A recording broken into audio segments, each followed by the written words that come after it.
Assalamualaikum warahmatullahi wabarakatuh. Perkenalkan, kami dari kelompok 3. Kali ini kami akan mempresentasikan mengenai analisa sistem siklus persediaan barang pada PT Nusa Niaga Abadi. Sebelumnya, saya akan memperkenalkan diri terlebih dahulu. Nama saya Vika Dastiana Putri, dan saya juga akan memperkenalkan anggota dari kelompok 3. Yang pertama ada Adi Gustian, Marwah Hasanah, Fikri Fauzi, Fajar Sidik Fahrudin, yang terakhir juga ada Sri Mulyati. Baik, tinjauan perusahaan. Kami telah melakukan tinjauan perusahaan ke PT Niaga Nusa Abadi. PT Niaga Nusa Abadi merupakan anak dari perusahaan PT Nojorono Nobako International. PT ini memiliki induk di Kudus. Perusahaan ini telah berkiprah kurang lebih 80 tahun dan juga merupakan perusahaan distribusi dari PT NTI. Perusahaan ini beroperasi dalam hal memasok kebutuhan produk hingga ke berbagai daerah. Pada saat ini, perusahaan ini masih menggunakan sistem call sheet, di mana sistem ini perusahaan masih menggunakan paper sheet atau paper base, yaitu dalam transaksi atau pendataannya perusahaan masih menggunakan media kertas. Yang selanjutnya, tinjauan kasus, proses bisnis sistem berjalan. Yang pertama, proses pemesanan. Dalam proses pemesanan ini, sales membuatkan form delivery order atau form DO. Pemesanan yang dibutuhkan yaitu kebutuhan dari penjualan, di mana surat delivery order atau DO ini harus ditandatangani oleh pihak sales itu sendiri. Kemudian, pihak sales memberikan form DO yang telah ditandatangani ke pihak tim leader. Tim leader melakukan pengecekan untuk ketersediaan dan kebutuhan barang yang ada dalam form DO tersebut. Kemudian, tim leader akan melakukan penyetujuan dengan menandatangani form DO tersebut. Tim leader akan memberikan form DO kepada pihak supervisor sales. Kemudian, supervisor sales akan memberikan atau mengecek form DO tersebut.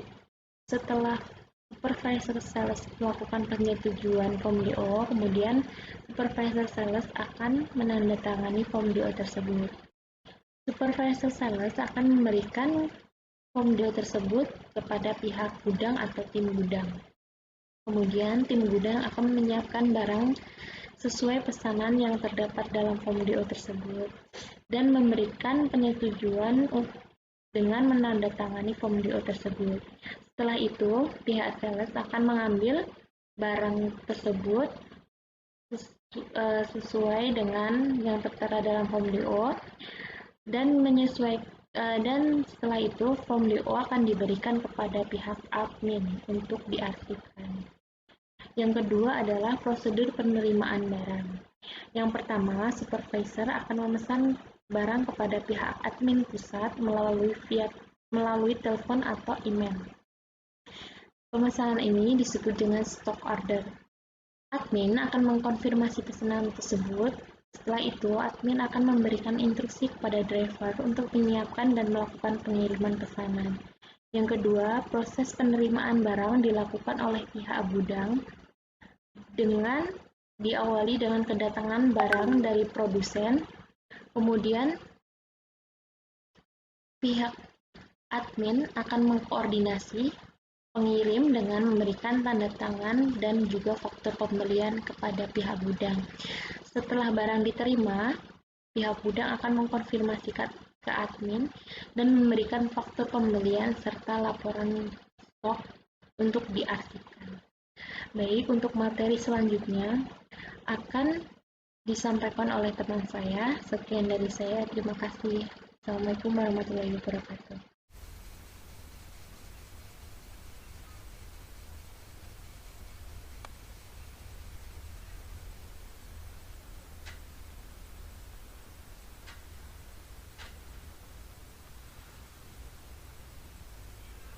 Assalamualaikum warahmatullahi wabarakatuh. Nama saya Marwasana dengan NIM 119342. Di sini saya akan melanjutkan penjelasan dari teman saya. Saya akan melanjutkan prosedur pemesanan dengan activity diagram. Untuk bagian ini, pertama, supervisor memberikan surat DO kepada tim gudang, dan tim gudang menyiapkan barang pesanan tersebut dan menyetujui surat DO dan mendatanganinya. Setelah itu, bagian sales mengambil barang ke tim gudang. Prosesnya selesai. Selanjutnya, prosedur penerimaan barang. Supervisor memesan barang kepada admin pusat, dan admin pusat mengkonfirmasi pesanan tersebut, dan setelah itu ke bagian gudang. Bagian gudang menyiapkan pesanan dan mengirim barang dan memberikan faktur. Setelah itu ke bagian driver menerima barang dan menerima faktur, dan prosesnya selesai. Prosedur laporan. Tim gudang memberikan form DO kepada tim admin, dan admin menerima form DO tersebut. Selanjutnya yaitu permasalahan pokok. Perusahaan masih menggunakan paper base untuk melakukan pemesanan, dan mereka menggunakan Excel, yang mana akan menimbulkan permasalahan berupa human error. Untuk pemecahan masalahnya, yaitu dikarenakan perusahaan masih menggunakan paper base dan Excel sebagai laporan hasil data, maka dibuatlah sebuah sistem berbasis web untuk meminimalisir human error tersebut dan mempermudah proses berjalannya sebuah laporan. Sekian dari saya. Terima kasih.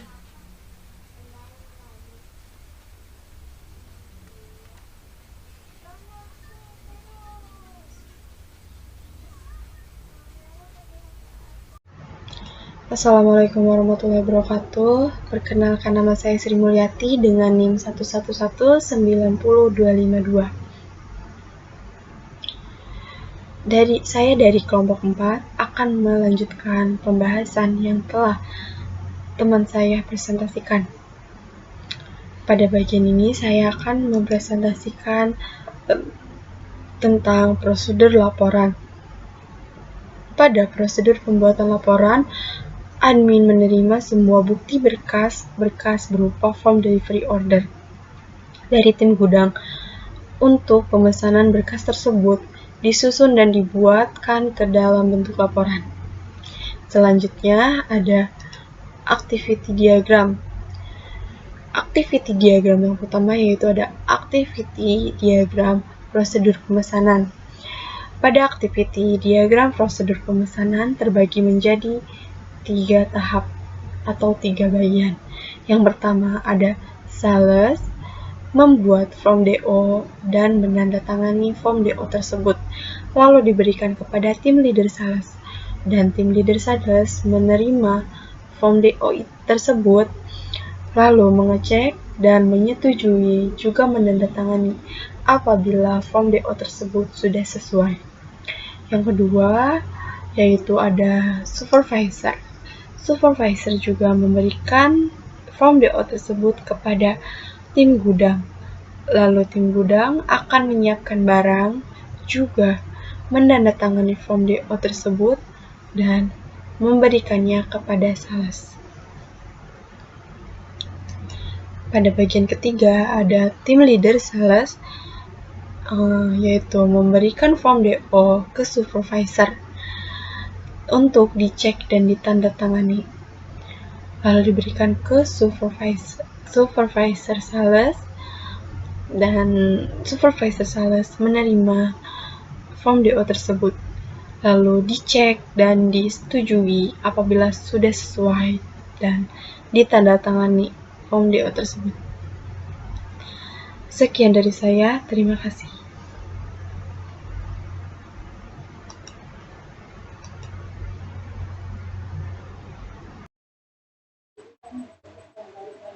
Assalamualaikum warahmatullahi wabarakatuh. Perkenalkan, nama saya Fikri Fauji. Di sini saya akan menjelaskan mengenai entity relationship diagram, logika record structure, dan activity diagram. Untuk entity relationship diagram atau biasa disebut ERD, ERD merupakan suatu kumpulan objek yang berhubungan satu dengan yang lainnya. Di sini ada entitas, atribut, relationship, relationship, hubungan, dan kardinalitas. Nah, di sini untuk entitasnya sendiri merupakan suatu yang dapat digambarkan oleh data entitas, juga dapat disebut sebagai individu yang mewakili suatu atribut ya. Nah, atribut juga merupakan pendeskripsian dari karakteristik si entitas tersebut. Di sini untuk entitasnya ada laporan, kode barang masuk, maksudnya barang keluar, data barang, data supplier, dan admin. Kemudian untuk relasinya sendiri, barang keluar dan barang masuk ini memiliki relasi yang sama. Juga data barang yang memiliki beberapa kardinalitas ya. Untuk data barang dengan data supplier ini memiliki kardinalitas sebagai satu ke satu atau one in one ya. Lalu data ke admin itu merupakan satu ke banyak atau many to one.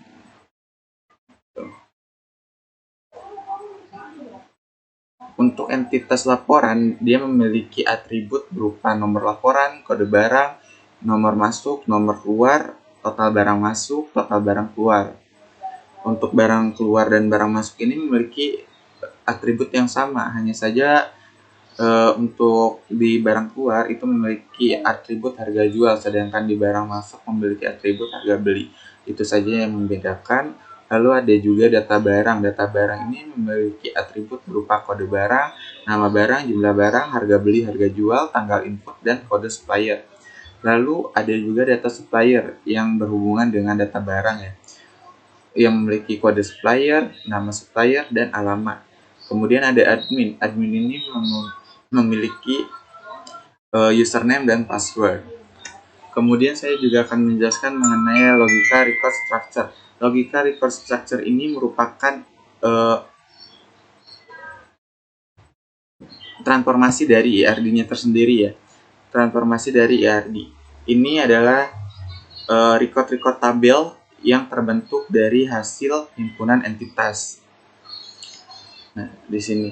Jadi atribut dari entity ini akan masuk ke dalam tabel-tabel di ERL sendiri gitu. Semua entitasnya sama dengan ERD. Yang penjelasan dari saya. Assalamualaikum warahmatullahi wabarakatuh. Assalamualaikum warahmatullahi wabarakatuh. Perkenalkan, nama saya Fajar Sidik Fahrudin akan melanjutkan presentasi yang tadi sudah dijelaskan oleh rekan saya. Baik, langsung saja.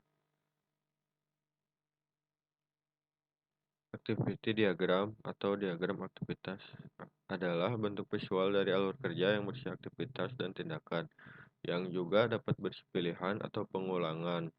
Dalam Unified Modeling Language atau UML, diagram aktivitas dibuat untuk menjelaskan aktivitas komputer maupun alur aktivitas dalam organisasi. Dan selanjutnya, di sini ada contoh aktivitas diagram. Admin akan melakukan login dan sistem akan melakukan validasi. Dan di sini ada dua kemungkinan. Jika login tidak berhasil, maka sistem akan menunjukkan kembali ke halaman login lagi. Dan apabila berhasil, maka sistem akan melanjutkan ke menu dashboard. Dan di menu dashboard kita juga bisa logout, bisa langsung logout kembali dan menuju ke halaman login lagi. Dan di halaman dashboard juga kita bisa menginputkan data barang masuk, menginputkan data supplier, dan menginputkan data keluar. Selanjutnya, admin juga bisa mencetak laporan. Kita lanjut ke selanjutnya, deployment diagram. Deployment diagram adalah sebuah bahasa UML yang dipakai untuk menggambarkan, menspesifikasikan dan mendokumentasikan metode yang terjadi pada suatu sistem software berorientasi objek yang akan dibangun. Tujuannya, diagram deployment mewakili pandangan penyebaran sistem sehingga hanya akan ada satu diagram deployment untuk satu sistem. Diagram deployment terdiri dari node. Node adalah diagram deployment yang banyak dipakai oleh sistem engineer atau SE. Komputasi sistem yang dalam banyak hal adalah bagian dari perangkat keras. Diagram deployment umumnya memiliki node dan hubungan kebergantungan. Memungkinkan juga dalam diagram deployment terdapat komponen. Dan di sini ada contoh deployment diagram proses model. Kita lanjut, use case diagram. Use case diagram adalah suatu urutan interaksi yang saling berkaitan antara sistem dan aktor. Use case dijalankan mulai cara menggambarkan tipe interaksi antara user suatu program atau sistem dengan sistemnya sendiri. Use case melalui sebuah cerita yang mana sebuah sistem itu dipakai. Tujuan use case yaitu memetakan kebutuhan sistem, dua mempresentasikan interaksi pengguna terhadap sistem, tiga untuk mengetahui kebutuhan di luar sistem. Di sini ada contoh use case. Admin akan melakukan login dan setelah login akan menuju ke halaman dashboard. Di halaman dashboard juga terdiri dari form data barang, laporan, data masuk, data barang keluar, data supplier. Dan di halaman form laporan juga ada, kita bisa mencetak laporan. Fungsi use case. Adapun fungsi dari use case diagram sebagai berikut. Dapat mengabarkan urutan aktivitas proses yang ada pada suatu sistem, dapat menggambarkan proses bisnis dan juga urutan aktivitas yang ada dalam sebuah proses. Sedangkan manfaatnya yaitu untuk memudahkan hubungan dengan menggunakan domain expert dan juga end user. Adanya interface yang harus dimiliki oleh sebuah sistem memberikan kepastian pemahaman yang pas tentang requirement atau juga kebutuhan sebuah sistem. Dapat digunakan untuk mengidentifikasikan siapa yang sedang berinteraksi dengan sistem dan juga apa yang harus dilakukan untuk sistem tersebut. Biasanya digunakan untuk verifikasi. Selanjutnya ke sequence diagram. Sequence diagram adalah suatu diagram yang menjelaskan interaksi objek dan menunjukkan memberi tanda atau petunjuk komunikasi di antara objek-objek tersebut. Sequence diagram digunakan untuk menjelaskan perilaku pada sebuah skenario dan menggambarkan bagaimana entitas dan sistem berinteraksi, termasuk pesan yang dipakai saat interaksi. Tujuan sequence diagram yaitu menghubungkan rekrutmen kepada tim teknis karena diagram ini dapat lebih mudah untuk dielaborasi menjadi model desain. Dua, merupakan diagram yang paling relevan untuk menguraikan model deskripsi use case menjadi spesifikasi desain. 3. Analisa dan desain memfokuskan pada identifikasi metode di dalam sebuah sistem. 4. Menganalisa, mendesain, dan memfokuskan pada identifikasi sebuah metode yang digunakan sistem. 5. Sequence diagram ini dipakai untuk menjelaskan dan memodelkan use case. 6. Berfungsi untuk memodelkan sebuah logika dari sebuah metode, operasi, function, atau prosedur. 7. Berfungsi untuk memodelkan logika dari service. Mungkin dari saya cukup segini, sampai di sini. Kalau ada kekurangan mohon dimaafkan. Selanjutnya akan dilanjutkan oleh rekan saya Adi. Assalamualaikum warahmatullahi wabarakatuh.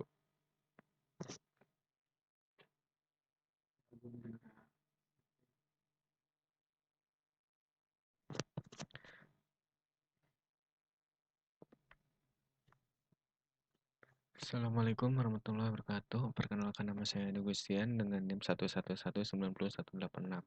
Saya akan melanjutkan pembahasan tentang sequence diagram. Di sini berikut ada gambar dari diagram sequence diagram.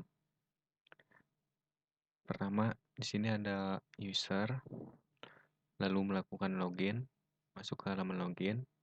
Jika dia berhasil, maka dia akan masuk ke halaman dashboard lalu kembali.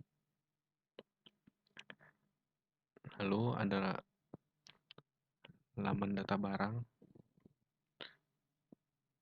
Admin bisa memasukkan data barang.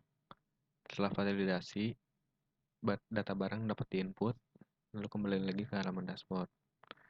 Berikutnya ada data barang masuk, di mana admin memasukkan atau menginputkan data barang masuk, lalu ada validasi, iya atau tidak. Jika iya, maka akan kembali ke halaman admin lagi. Lalu ada data supplier, ada laporan, dan data barang masuk. Oke.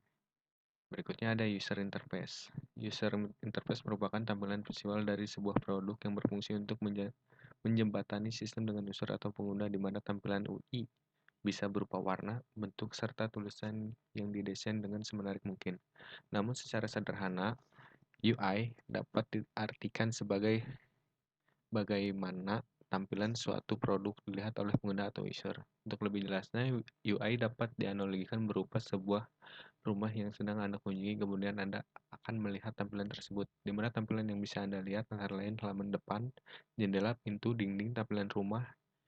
Yang Anda lihat itulah yang dimaksud dengan user interface. Biasanya UI diterapkan untuk sistem operasi, website, aplikasi, dan blog. Fungsi dari user interface, yang pertama ada mempermudah interaksi pengguna dengan produk.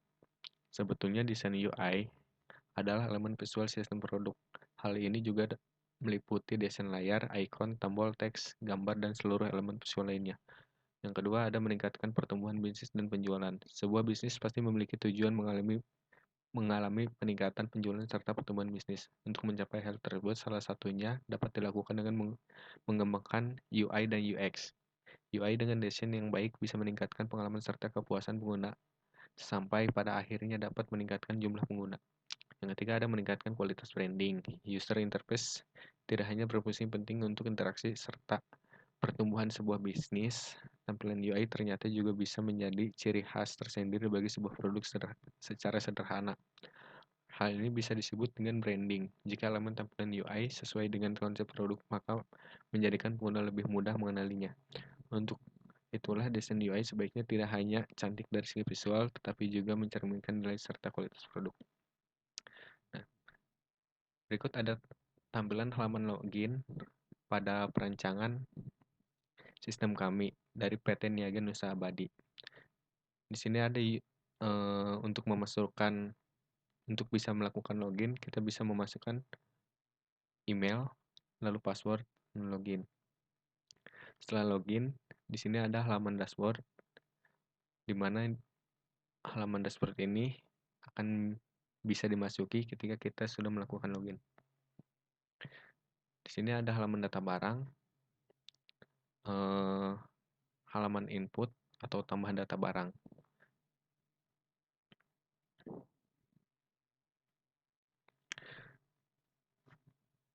Oke, untuk implementasi kode generate, kita akan mulai dengan masuki browsernya terlebih dahulu.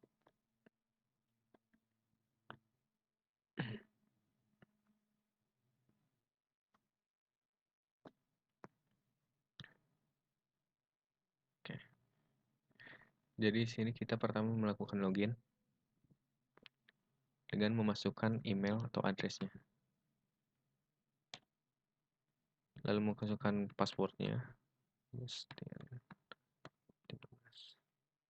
Tekan tombol login.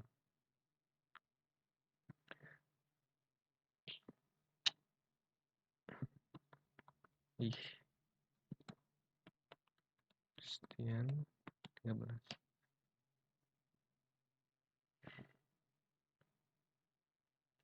Oke, di sini sudah login. Lalu kita lihat di sini ada data barang. Nah, ini adalah data barang yang pernah diinputkan sebelumnya.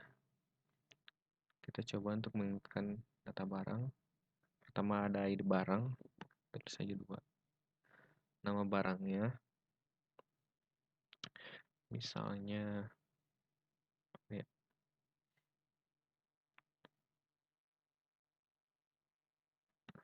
Samsung. Harga belinya 22.000. Harganya 24.000.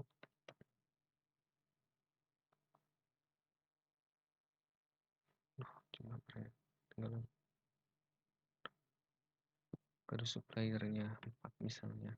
Itu jumlah barangnya. Kita beli 5. Enter. Oke. Di sini barangnya sudah berhasil diinputkan, namun karena masih banyak data yang belum kami terima dari saat riset, maka kami hanya dapat melakukan atau masih banyak kekurangan untuk proyek kami selanjutnya. Jadi kesimpulannya yang dapat kita sampaikan, dengan adanya aplikasi persediaan barang mempermudah mengikuti persediaan barang, penerimaan barang, permintaan barang, dan pengeluaran barang. Dengan aplikasi persediaan barang menampilkan jumlah persediaan barang, laporan penerimaan barang, laporan pengeluaran barang. Penggunaan aplikasi persediaan barang meminimalisir penggunaan media kertas dalam pencatatan persediaan barang. Sekian dari saya. Assalamualaikum warahmatullahi wabarakatuh.